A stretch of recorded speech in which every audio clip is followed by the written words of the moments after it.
Hey, Jen here again, and today I want to talk to you about the Key to the World card. If you've never been on a Disney cruise before, just think old school Walt Disney World before Magic Bands. The Key to the World card is basically your lifeline on the Disney cruise. You will need it for everything you do.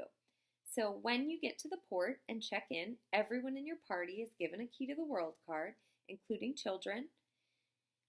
They will take your picture, and your picture will correspond with your Key to the World card. You need this to get on and off the ship. You need it for any onboard purchases you may make, and you'll also need this to get in your stateroom. So you can add cash, you can add gift cards, you can add a credit card to your onboard account, but you will not be able to use those things to charge once you're on. So you will need this to charge everything that you want on the ship. With that being said, children can have charging privileges, but you want to make sure you decide if you want them to or you don't. They can turn them off for kids, which is nice, but if you want your kids to go ahead and have charging privileges, you can do that as well. If you are a Castaway Club member, they will give you a lanyard when you check in, and that's super simple to use to have easy access to your card at all times.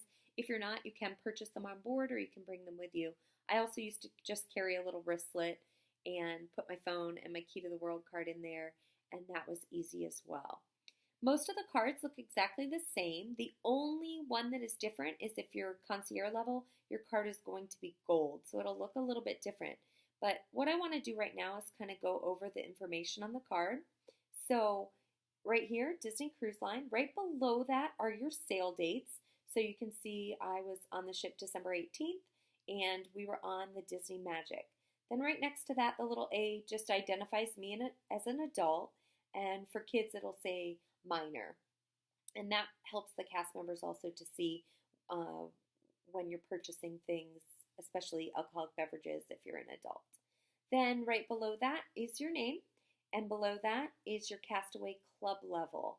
If you're not a Castaway Club member, you won't have anything written there, but if you are, you will have your Castaway Club number there as well. Then right below that is the really important information. I'll get it really close for you. This is your dining rotation. So when you get on the ship, they do give you tickets, but if you happen to forget them, it is always right here. So it tells you what time your dinner is and what table you sit at. I always forget that number, so it's good that it's written there. And then right below that tells you your standard dining rotation. And those letters represent the restaurants on the ship. So we were on the Magic. So we were at Carioca's, Lumiere's, Animator's, Carioca's, and Lumiere's. The only thing that won't show up there is if you booked Apollo or Remy. Those are not going to show up, but you will get notification in your room that your dining there is coming up. But if not, those are just your standard dining rotations. And if you're on a different ship, the letters may be a little different and they just correspond with the restaurant names. Then right here, you have a larger letter, and this is really, really important too. This is your muster station. So if you have an emergency on the ship and you need to go to your muster station, it's listed right there for you. You will also practice this on your first day on the ship. So that is great to have as well. And then right there's a random little number, and I never knew what that was, but it's actually just the location of where you checked in at the port. So this is your Key to the World card. You want to make sure you have it with you at all times. Like I said, it's pretty much everything you need when you're on the ship. It's kind of nice because you don't have to have your credit cards, you don't have to have cash or anything like that. You just use this the whole time. So I hope that was good information for you. If you have any questions about the Key to the World card, just leave it in the comments and I'll be happy to answer. Thanks for watching.